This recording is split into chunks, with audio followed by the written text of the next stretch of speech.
It is a tradition that the incoming president of the South African Institute of Architects holds their inauguration in one of their buildings. In that spirit, we welcome you all here today to the Women's Jail Museum and Office Building at Constitution Hill. The contemporary architectural interventions are not only an important example of the work of Cape Town architects, they are also an offering on the role of architecture in a democratic South Africa.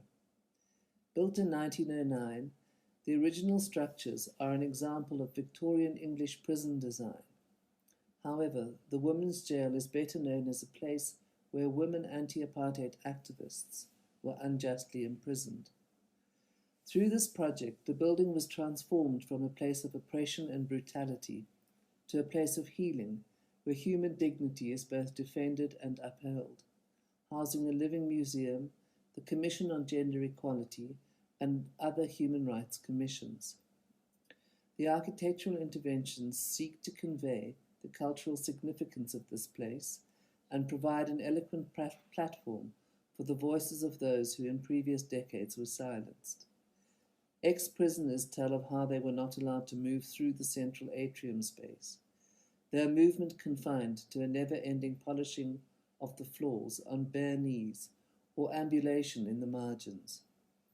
Just as the building literally jumps over the wall, symbolizing new freedoms, our introductory Preparing the Atrium video suggests a transformation, an interweaving of paths through the central space, claiming the space. Architecture becomes a prompt for renewal, part of the imagining of a different future.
consolare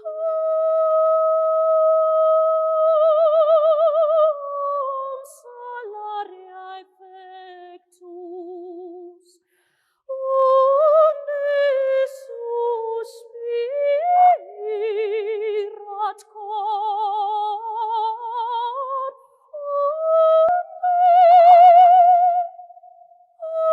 unde suspirat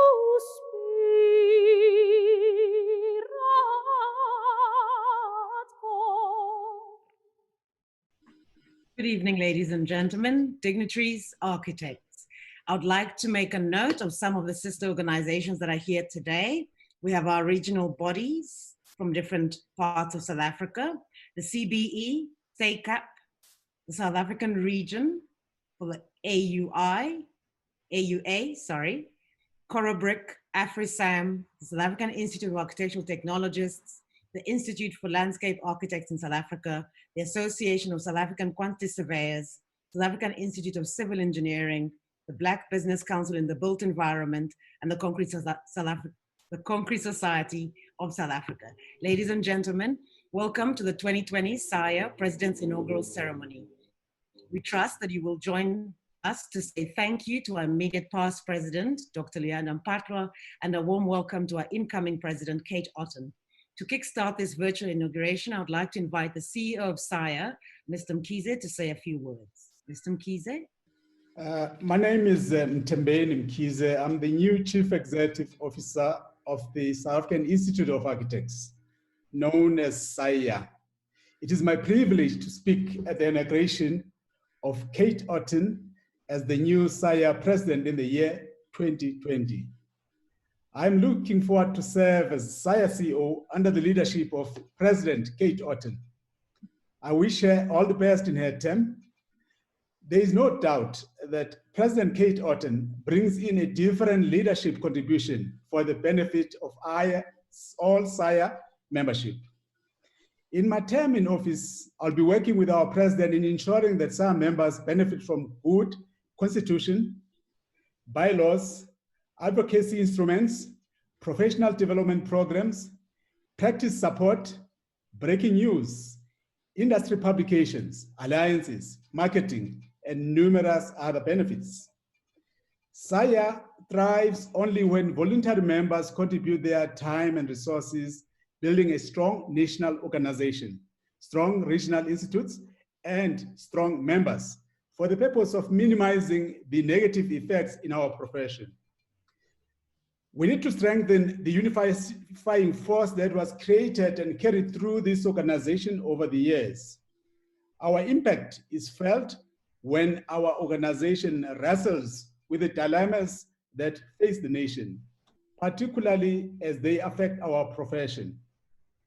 There is strength in numbers.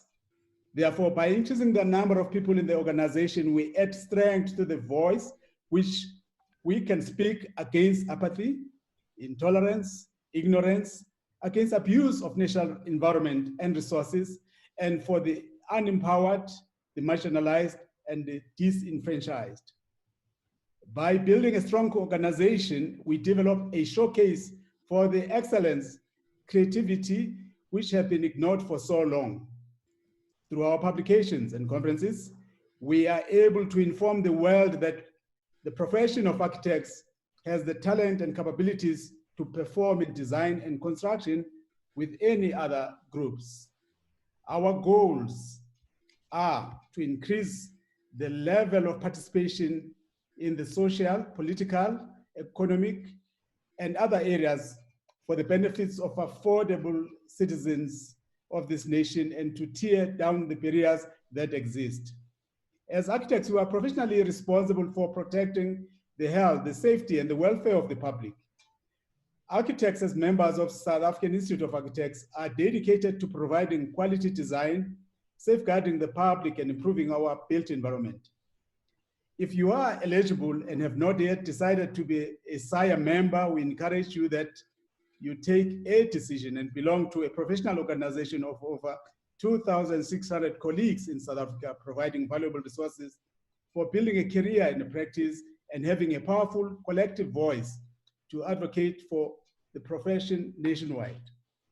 SAIA membership is an essential investment in your own future at every stage of your career. The designation of SAIA following the name of an architect means that he or she is a fully registered architect who upholds the highest standard of ethics and professional practice. This designation is recognized throughout the world as the highest quality of architectural professionalism. By becoming a SAIA member, you are investing in your future and helping to elevate and protect and enhance your profession.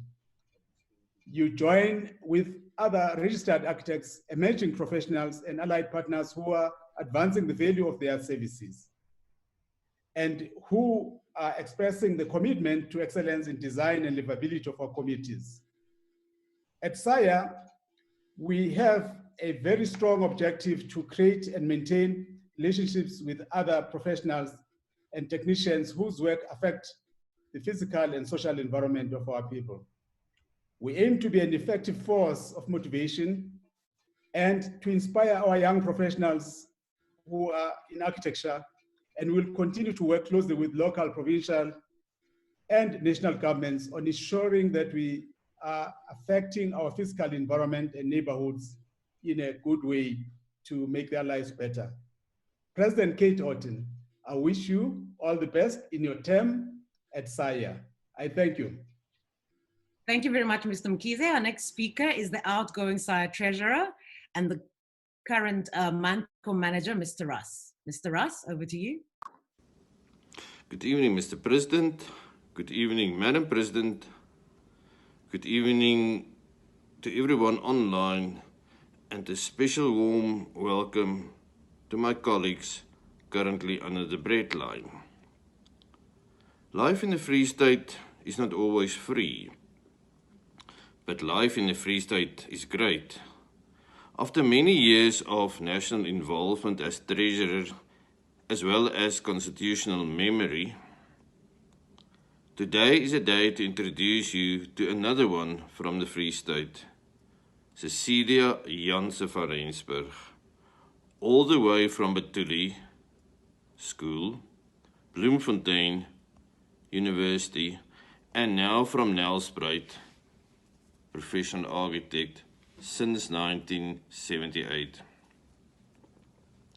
She served on the Mpumalanga Regional Committee for many years. She's also chairing the Provincial Council for People with Disabilities, and for the last 18 months was a deputy treasurer to support me. It is my honor to hand over the wallet, a very thin wallet currently, to Cecilia Janse van Rensburg as a new treasurer of SAIA. Thank you. Thank you, Mr. Russ. I would like to invite Cecilia Janse van Rensburg to say a few words.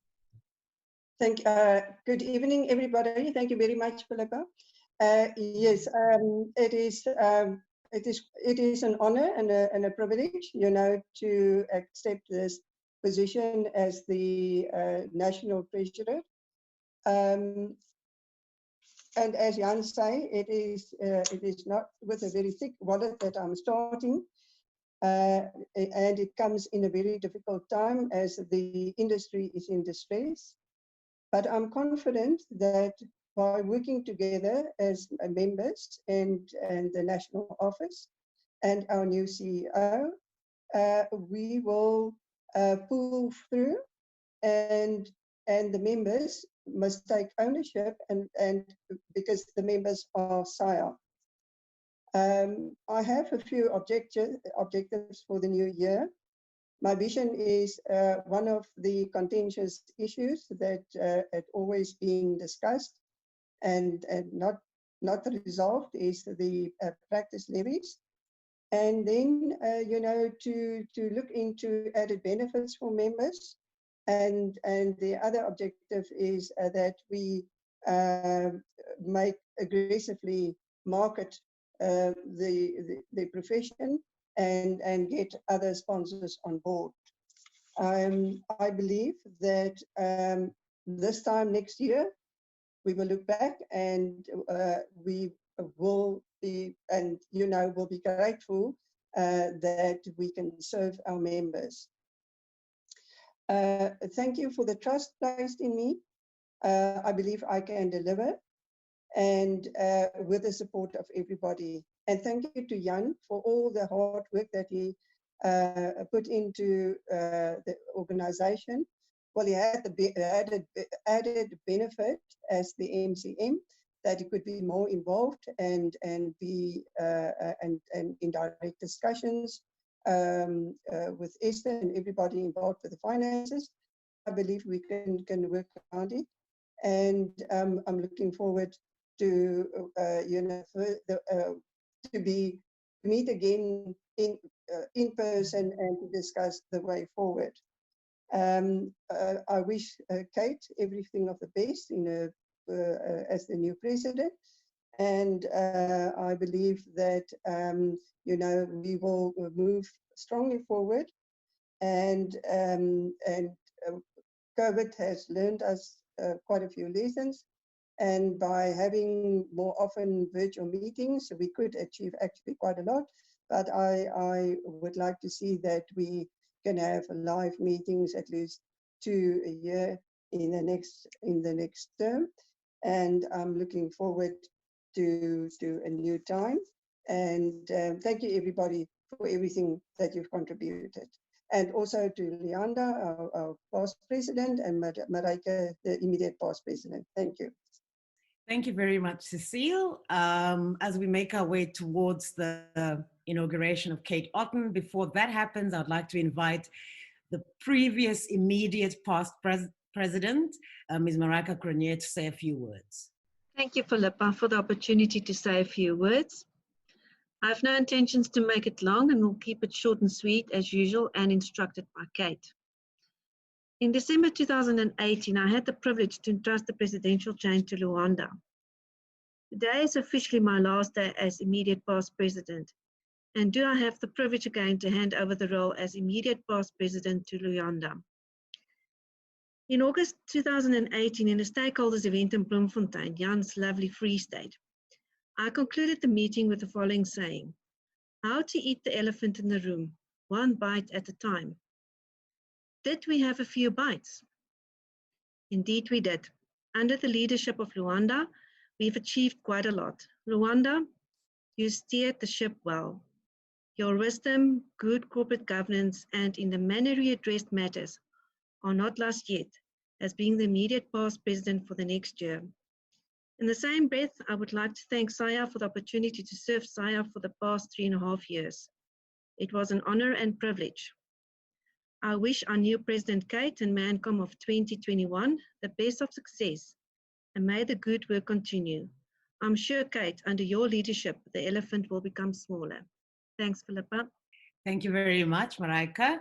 And now to introduce our new president, but before that, to say a few words to us, I'd like to invite the immediate past president, Dr. Leanda Mpatla.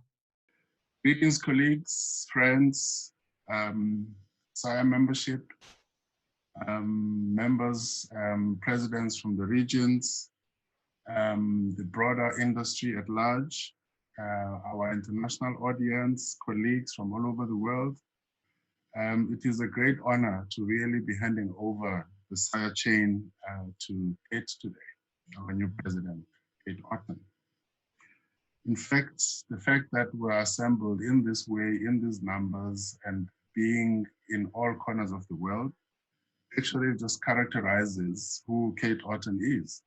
And it is, I think, a good indication of what SAIA is going to be looking like under our new president. It really is a great pleasure to congratulate Kate, with whom I served in the last 2 years as our new president.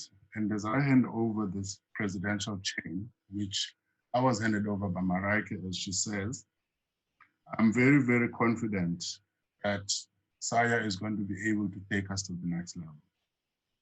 We really applaud also the opportunity to be able to congratulate and celebrate her in this virtual ceremony, which I think is a sign of the times, where we as architects also have to play our role in adjusting to the digital and what they call the fourth industrial revolution.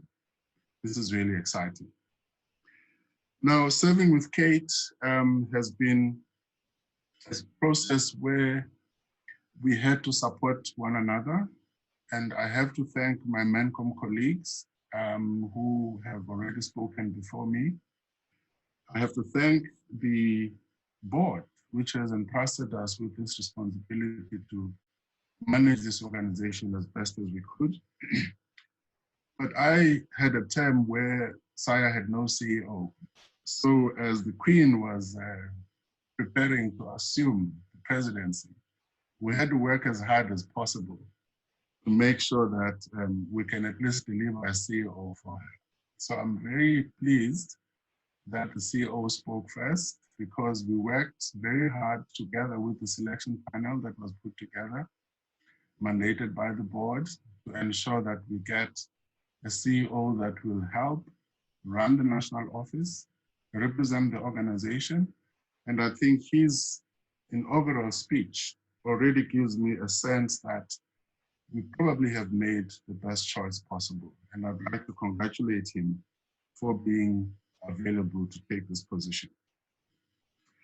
Leading SAIA has many aspects which are very difficult to address just in one term. But I'm confident that Kate, having been part of the process, will take on those issues that in my term were not possible to address. Of particular importance, I'd just like to mention a few.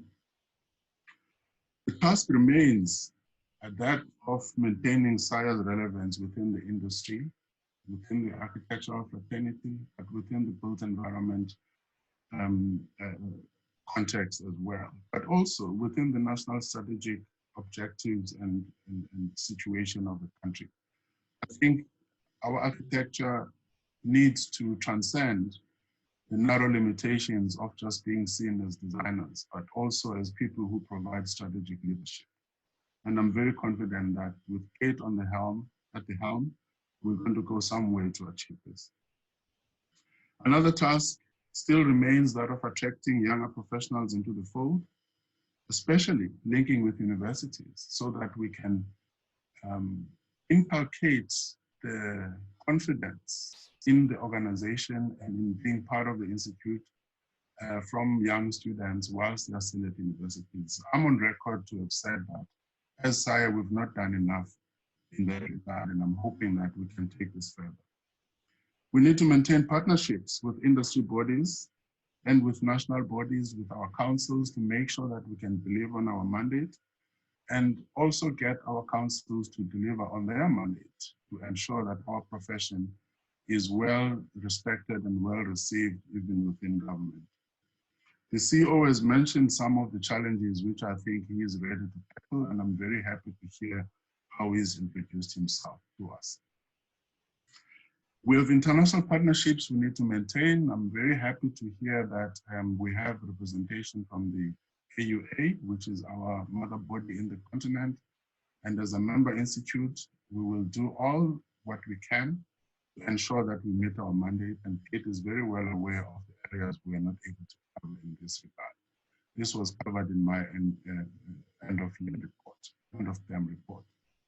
There's also the UIA, the International Union of Architects, which also for which we are also a member organization, and we will also be doing whatever we can to ensure that we meet our obligations, support our members who are in these organizations, to make sure that South Africa architecture is represented on a continent-wide basis, but also on a global scale.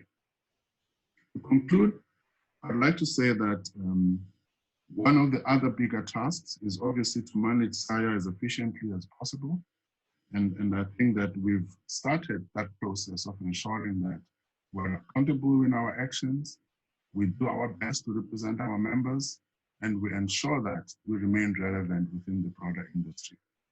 With COVID-19, this reality became even more apparent, and we had to engage on a broader scale, as I've reported, our activities within the task team that was established to deal with COVID-19 issue. To you, Kate, I don't think I have to say more, other than to say that congratulations, you've been a pillar of support to me and to us. And I'm very, very confident that with you at the helm, as you assemble the new team, you have a new CEO on board, we'll be having new office bearers being coming on board to join you. I'm very, very confident that you're going to be the person who is able to take us to the next level. And I'd like to say once more, as the CEO has said, SAIA has to serve its members, and the organization should be welcome, should have everyone welcome to be part of it. So our international colleagues, we're very grateful that you are with us and you've joined us. And I wish that this ceremony does what we've come here to do, to say congratulations to Kate, our new president. Thank you. Thank you very much, Dr. Mpatwa. If you would like to introduce Kate to say a few words. Well, it is my greatest pleasure. I got carried away here. It is my greatest pleasure to introduce Kate, who is an established, outstanding, and wonderful person, but also an architect who is a role model to all of us. I've indicated that I've served with her as she was the vice president, and I have no doubt of her capabilities to take the organization to the next level and to lead us into the future. So Kate, welcome. And it is now your stage. The chain is being handed over to you. And it's not a very heavy chain, but it comes with something which I didn't share with you, that you actually never know what you sign up for when you take on this presidency. But I'm sure you know that already. Congratulations and welcome. Thank you, Leander.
Good evening and welcome. Please allow me a little time to thank some important people. I don't often get the chance.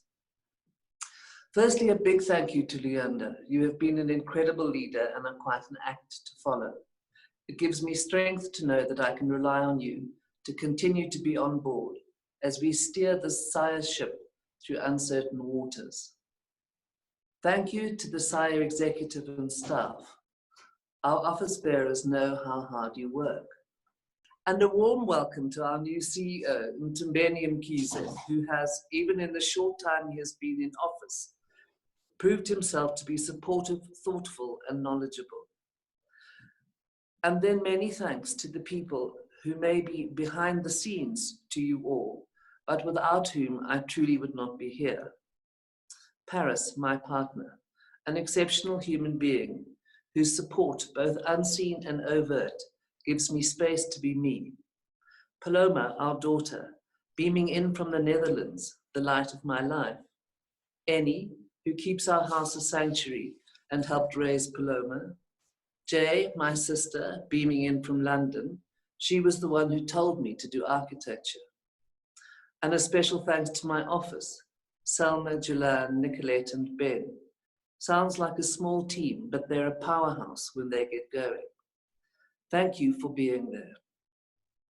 And a special thanks to Philippa for stepping up to MC, big debate on how you say that, to the remarkable Hugh Fraser and Zahir Kassim, and to Penny Sebe in the hard work in the background.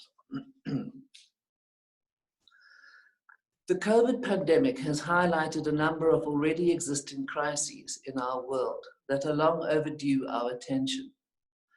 It has brought into sharp focus how deeply unequal our society is, and it has plunged already marginalized communities further into poverty and despair. This global crisis has also made us more acutely aware of the urgent need to address climate change in a very real way if we are to survive as a species. We cannot afford more greenwashing if we want to win that battle. The isolation and uncertainty that has come with the pandemic has had a profound effect on young people who are trying to find their way in a chaotic world with digital access, but no tangible human connectivity. But we could see this crisis as an opportunity for us as architects, an opportunity to be at the forefront of creative thinking, to claim our position as creative visionaries, and step up to our responsibility to society, to design responsive, inclusive, and just spaces. As architectural communities, as SAIA, we can use this uncertainty as an opportunity to transform our profession, to host deeper conversations concerning transformation, climate, justice, and more. We need to be visionary and creative leaders.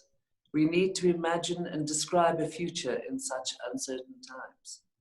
But how do we do this? Knowing that leadership is not a singular act, that it cannot be undertaken alone, I would like to recognize the many people who have come together and entrusted me with this honor and made it possible. Some of you are in this audience, others have entrusted us to be here. To all of you, thank you.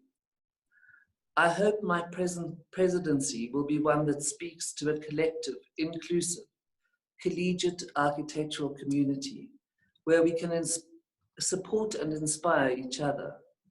My hope is to create a SAIA that encourages collaboration and recognizes the richness of diversity and the value of many voices.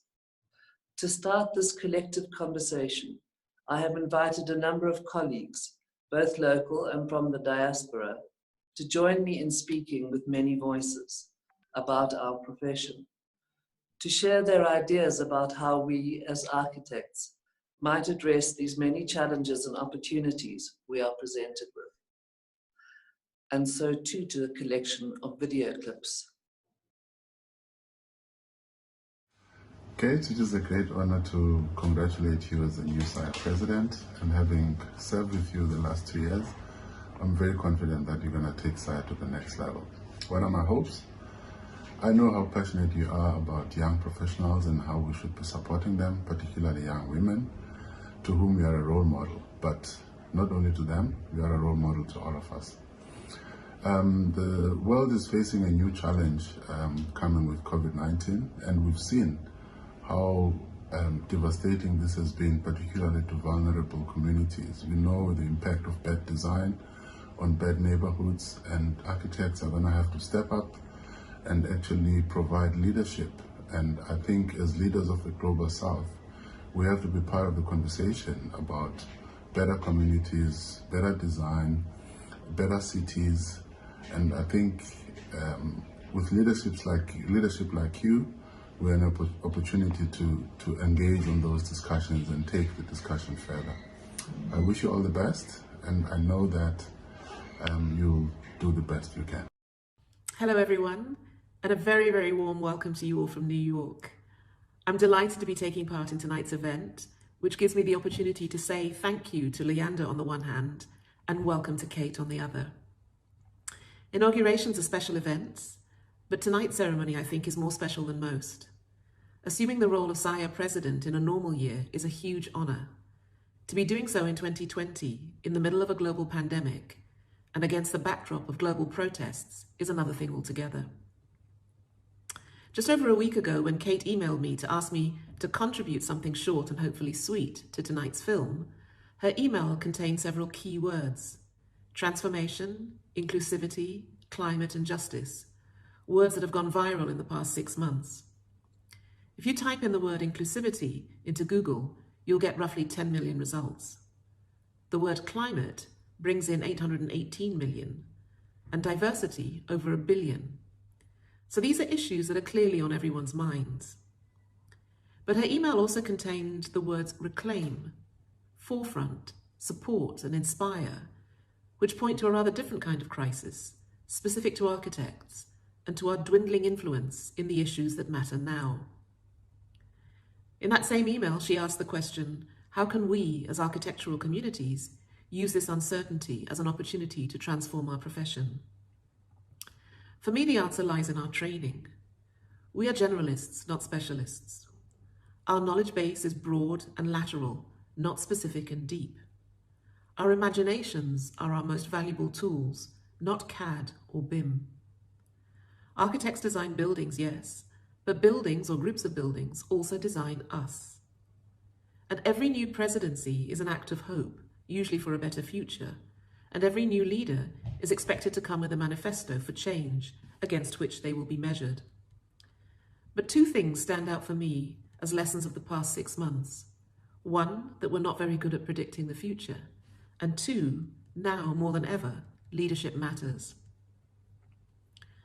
Evolutionary science tells us that our brains are programmed to narrow focus in the face of threat, which seems to have been a survival mechanism designed for self-protection. But leaders do not have the luxury of thinking only about the self. By definition, leaders must think of the whole, of the herd. They have to respond to immediate challenges, but also leave room to think about what is likely to happen next. And to do so requires a change of focus. Your lens has to open up to take in not just the immediate ground, but the ground in front of that, and at the same time keep the background in mind. It's difficult and it's challenging, but it is also the way most architects are trained. To think through a situation is to think in section. To think from above and below is to think in plan. And to imagine something in the mind's eye, then build it, is how buildings are made. And it may well be how the future is made, by imagining it first, and then working together to build it. As someone who has built many, many buildings, who has spent a lifetime envisioning spaces in the mind's eye, and then translating her vision into reality, an architect's architect, you might say, Kate Otten comes with exactly the right tools for these times. Imagine, lead, build. This is not a presidency that can be reduced to a single strapline or a soundbite. Now, more than at any other time I can think of, leadership really matters. As Stephen Covey put it, leadership is a choice, not a position. We find ourselves in a place in time where we can expect that operating in a state of flux will have to be the norm. The pandemic has revealed a parallel crisis in the physical space of where people live, and also revealed that architects are not at the forefront of thinking. In fact, we are lagging behind other professionals, like social anthropologists or writers, etc., in recognizing, examining, researching, and understanding our socio-spatial landscape and production of space. This directly influences how we practice. We cannot reclaim a position which is fraught with the language of colonialism and patriarchy. We have the skills to leverage as solutionist thinkers, but this is a place of privilege, and we need to critically engage with our so-called visionary status that was trained and educated to be right all the time. This is problematic and dangerous. In a severely restricted economic climate, we will have to adapt even faster and look for other modes and means of production of space. With this context, therefore, SAIA's mandate should include greater visibility, action, transparency, accountability, and greater public engagement, thus shifting the perception of its place and value to the architectural profession. My message for the Institute is to use the severity of these times as a basis for re-evaluating the profession. To use this platform to open networks of public and private procurement that allows for better and transparent matches between client and architect, that allows Black-owned practices, empowerment practices, women-owned practices, small practices, and emerging practices work opportunities in order to establish themselves and give voice and decision-making roles that significantly and urgently diversifies the hands that currently think and draw our cities. To disrobe the bureaucratic and to make easy, accessible, meaningful, and free continued professional development programs. To offer new graduates, especially women graduates and graduates of color and Black women graduates, platforms to voice their thinking and to build their careers. To offer platforms and promote architectural thinking and projects that meaningfully engage social justice and the built environment. The future should be more female, the future should be more diverse, the future should be more Black, the future should be more brown, the future should be more indigenous, the future should be more African, the future should be more ours, the future needs to be different. I think one of the things that we can do as architects or as creative people is to try and start instilling within ourselves, particularly at architectural schools, a culture where we move beyond the speciality of architecture, a culture where we understand that as architects, we're part of a bigger ecosystem. We're part of an ecosystem that includes builders, that includes scientists, that includes biologists, that includes lawyers. Because when you think of yourself as part of an ecosystem, you can actually do a lot more than just be limited by the specifics of your speciality. And I think one of the ways in which architectural schools could start to do that is we need to have broader conversations beyond the school. It cannot just be about the studio anymore. It cannot be about the design project. It has to be something that has an impact beyond the school as we see it. It has to be something that has an impact beyond how we understand the curriculum. An example is, for very long now, architectural students haven't engaged in competitions that move beyond the built environment. We need to have something that allows for us to be part of a bigger ecosystem. What if SAIA had a cheeky shaking up? What if SAIA extended its platform to include voices which are younger, voices of people from all genders, and voices of people of color? What if SAIA committed to ask much better questions? Say, as architects, of course, we have so many challenges that we're facing, but one of the most important one that I feel as African architects we have to deal with is how we continue to advocate for our profession, but at the same time, how do we inspire, how do we educate, and how do we mentor young professional architects into the profession and the practice of architecture. Through collaboration is how we're going to do this, and I do hope that through your presidency we'll be able to collaborate on this particular front to advocate and to bring in as many voices so that we, at the end of the day, have a very colorful architectural profession in Africa. An inspired, healthy, and transformed architectural profession will include practices and institutions that contain our diversity: gender, race, class, culture, ethnicity, belief, religion, age, status, ability, ideology. New creative spaces, rich, deep, multi-layered, expressive, complex, emotional. Understanding, supporting each other, working together. Collaboration, teamwork, and horizontal, non-hierarchical structures. Acting in a socially responsible and ethical manner. Being brave, challenging, and occupying all spaces. We live in an unequal society, and this pandemic has brought this harsh reality into sharp focus. The veil has dropped. If SAIA wants to build on its relevancy, we need to start challenging the status quo.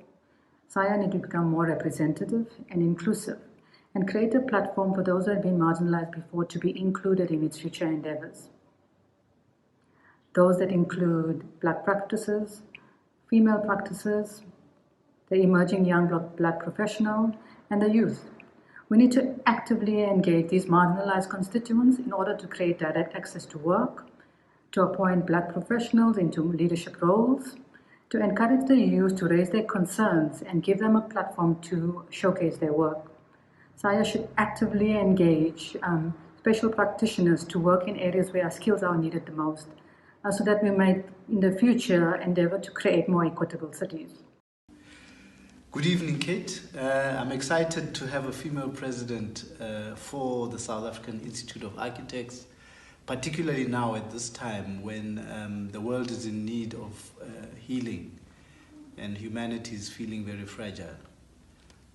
I have no doubt that you will bring a sensitivity to the profession that puts the quality of design at the center of everything that we do as architects.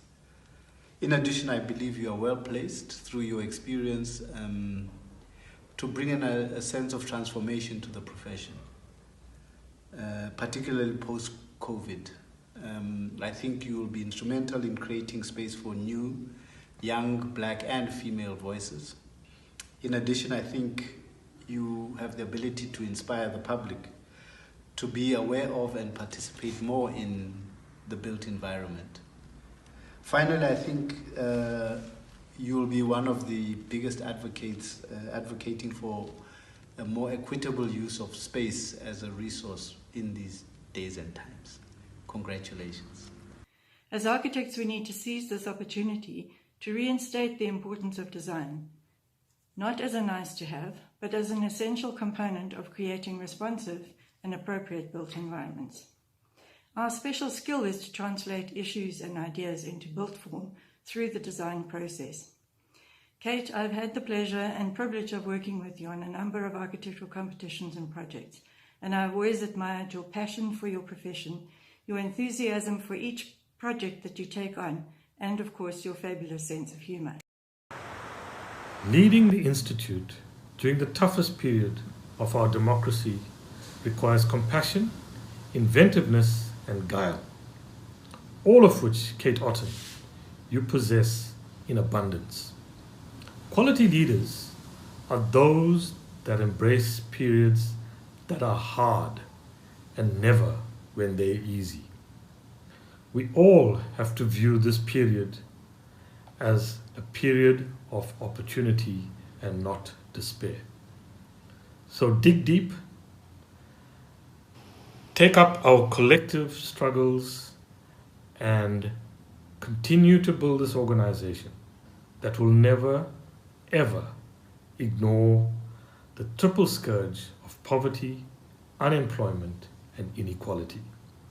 To begin, President Kate, take a knee, as Black Lives Matter.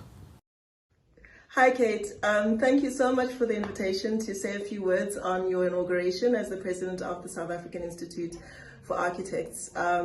People often say that if you want to get a job done properly, you have to send a woman in to do it. And I can't imagine anybody better than you steering this colossal ship into the future. As you know, we live in very interesting times that require radical and creative thinking, and I can't imagine anybody better equipped than you, a paragon of feminist praxis, to lead us into the future. So all I have to say is well done, congratulations, I'm super proud of you, and I'll be cheering for you endlessly. My message is actually a very simple one, which is about generosity. The collective architectural voice reaches all segments of civil society. And I think that during this time of immense uncertainty in our profession, our country, and on our planet, I think it's important that we as architects take a moment to remind ourselves not only of what we do, why we do it, how we do it, or even for whom, but also quite simply that we do it together. The freedom of choice has been dramatically altered, even removed from many of our decision-making processes in recent months. In many instances, modes of production have slowed and stretched as relationships have distanced. But as we spend this time reflecting, evaluating, and perhaps even reinventing our professional selves, the one thing that we ought not lose sight of is a commitment to building culture, not only physically as a product of our discipline, but now, perhaps more importantly than ever, within our discipline. Greetings from Cabo Verde. Congratulations, Kate and your team. Thank you for inviting me to participate. It is difficult to manifest certitude in these unprecedented times, yet it is fundamental that we show up and speak our truths. As architects, we thrive in being asked to take hold of possible futures through a process of ideation, materializing visions into certainties. But what are certainties today? Only that every statement may be temporary, fleeting, but that the foundations and pillars are still necessary metaphors for us to uphold even uncertainties. Today, as you embark on this journey, I want to throw into your basket a few considerations in the form of wishes. I wish for your presidency to be sustained by meaningful collaborations, for collaboration to be a fundamental value to engender relevance, close connectedness to your context and your colleagues. I wish for you to make justice the foundation, the pillars, the viewports and entry points of all your actions. There's no meaning in our profession without justice. I wish you, your team, your community of professionals, your interlocutors and collaborators, a transformative journey. Hi everyone. Kate, going back to the 80s as a young intern in my office, I clearly remember you as a gifted and passionate communicator who always collaborated well with her co-workers and yet was never afraid to irritate her peers. As you've been handed the baton, the profession is at a crossroads. New realities are emerging, norms of personal space are changing, some building types are shrinking, new narratives are starting to evolve. Rethinking of the educational space, a substantial shift of design dealing with the pandemic, systematic inequality, climate change, digital revolution, and housing crisis. We are going to have to change our addiction to business as usual and loosen our grips on old habits. Instead of scrambling to remain relevant, is this not a revolutionary moment in which we are being challenged to rethink everything, approaching projects not just as problems to be solved in steel, concrete, and glass? Our current challenges need a wider and a more holistic solution, an architecture that has to be sustainable, flexible, adaptive, responsive, and local without being parochial. We need to radically change to a true service profession. And what I'm looking forward to is seeing your energy and creativity and passion for the profession to come through and make a difference in the lives of many South Africans. We live in a particular time where the role of architecture has somewhat misunderstood by both government and by clients. And I think we live in a time where our understanding of the importance of the built environment in terms of improving the quality of life is truly underestimated. So I look forward to supporting you in your work, not only to make the lives of architects better, increasing the potential for better livelihoods, but also that we can have a much bigger impact in terms of the country and the continent, in terms of what architecture can offer from a spatial perspective as well as economic development and essentially creating a more equal society. We'd like, as GIFA and as president of GIFA, I'd like to congratulate President Otten, Architect Otten, on her election and inauguration. We pledge all our support for our most august member, which you are, to this year, and all of us resources are also available to you. We know you're going to be a fantastic president. Having grown up in a segregated city, I was very aware of the huge physical barriers that were created through apartheid planning. This left a huge mark on me and informed the way I practice. As architects, we have the power to start changing the landscapes of our cities, and we have the power to start creating social and spatial justice through architecture. My hope for Kate during her presidency is that she would create the platform for new, young, fresh ideas to be heard and embraced. Kate, the universe has conspired. It seems that COVID has presented us with an opportunity. As I see it, it has certainly rattled our cages. I think these are extraordinary times, and I think there's great opportunity, and my observation is that it's extraordinary that our professional body has now invited you to be the head prefect at a time like this, because I think you really are the one person I know that has the skills to embrace a new path, new directions, new visions, new ideologies, creating new narratives. I think you're going to be an inspiration.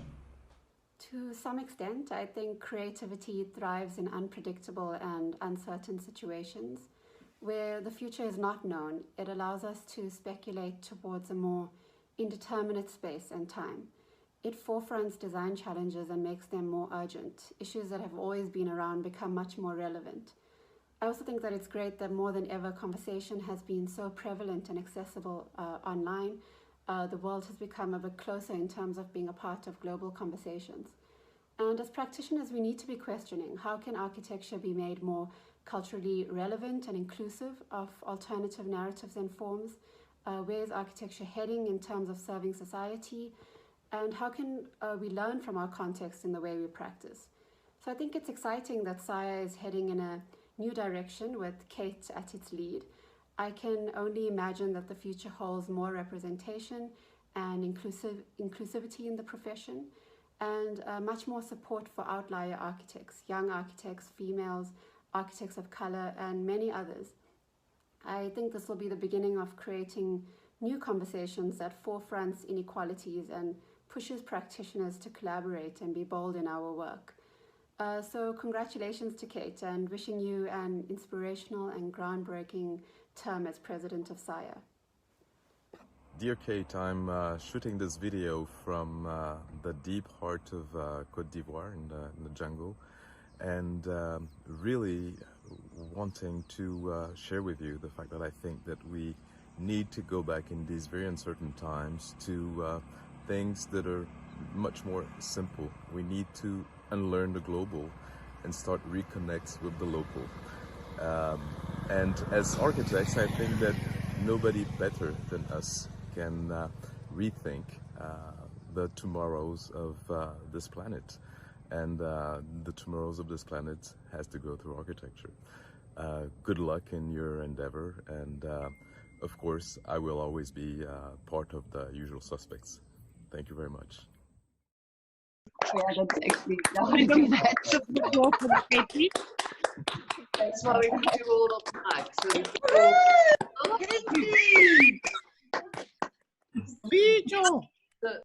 All right.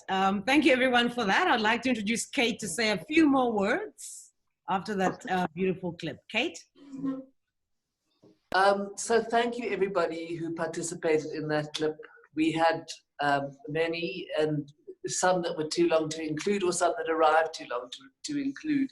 But really just, I suppose, inspirational, I think, for all of us, and to hear the many voices. And something that I hope to continue to do, so that we are always in a participation. Thank you. And now it is my honor and great pleasure to introduce our new vice president, sorry. To introduce our new vice president. Hello, an old friend and colleague, Ruben Reddy. So this is a picture of us in our first year architecture at the then University of Natal, Durban. Ruben had the previous year been kicked out of the University of Natal Westville for political activity. It was way back in the bad old 80s, 1982 to be precise. And political activity was, well, dangerous and unacceptable. I love to tell the story of how Ruben used to bring me curried pea sandwiches that his mother had made.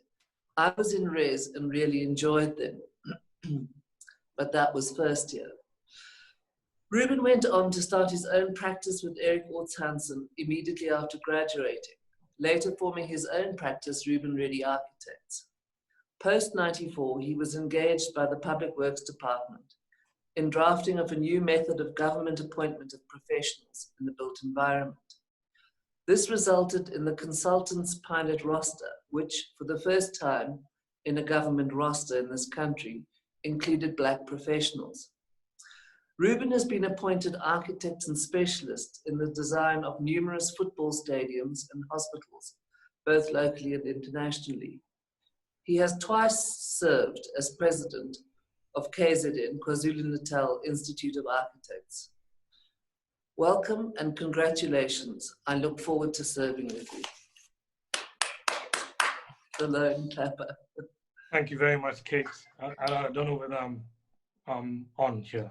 It is with immense pride that I accept the position of Vice President of the South African Institute of Architects. Working under the leadership of Kate Otten would be an absolute privilege. I've known Kate for some 38 years when we started out our journey as architects together at UKZN, and we have the photograph to boot. We had a class of 40 with 18 women. At that time, the largest intake of women in architecture in the history of the institution, and how these women have soared. Kate being one of the finest architects that this country has produced. Others like Yanina Masuyada, also a contributor on Constitutional Hill with our famous court. Cindy Walters and Michelle Cohen being the first recipients of the Architects Journal Women in Architecture Award with full recognition by the RIBA, and many others from that class of 82 going on to shatter the glass ceilings all over the world. Just a little anecdote. Kate, as some would be aware, is one of the finest classical guitarists produced in South Africa. It was a sight to beholden to watch this alternatively dressed, fiery-haired, left-thinking young woman with a hard-cased guitar strapped to her back coming to the studio. Now, not only did we have one fine guitarist, we had a duet. Sandy Fortman was also an excellent exponent of the classical guitar. They would both get onto the bridge between the studios and play the most beautiful pieces of music, bringing the highest trafficked concourse at the university to a mesmerizing standstill. Even the conservative staff would be seen peering out of their windows in awe. Some dared to request favorite pieces. This was met with deathly silence from both, and you could almost hear them say, "Just shut up and listen." Well, that is exactly what I'm going to do now. Shut up and listen to the leadership provided by Kate as she steers the Institute during these difficult times. Now, today is also significant for another reason. Scanning the press this morning, I discovered exactly 100 years ago today, the first piece of human rights that were compiled by Black people, called the Declaration of Rights of the Negro Peoples of the World, was released by the great Jamaican intellect of the early 20th century, Marcus Garvey, in New York.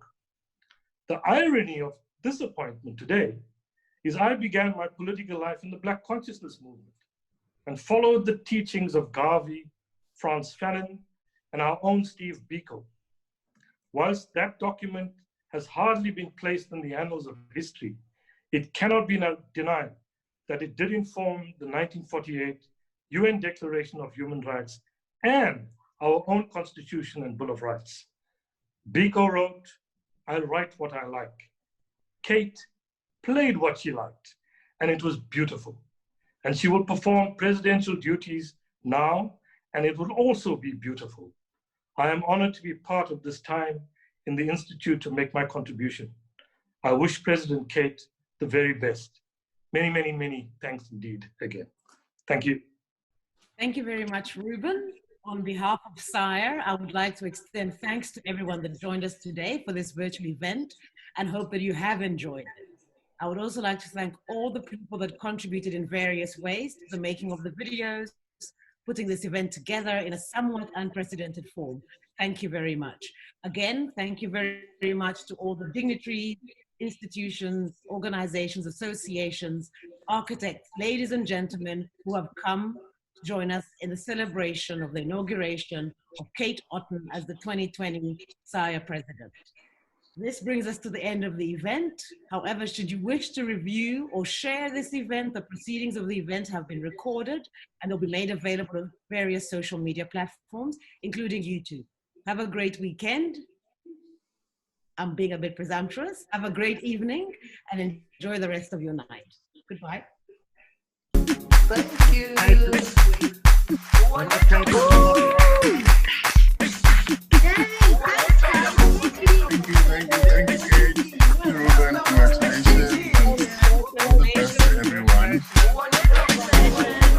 Jerusalem, Ikayana, Ilondoloze, Uhambena, Zungangishilana, Jerusalem, Ikayana, Ilondoloze, Uhambena, Zungangishilana.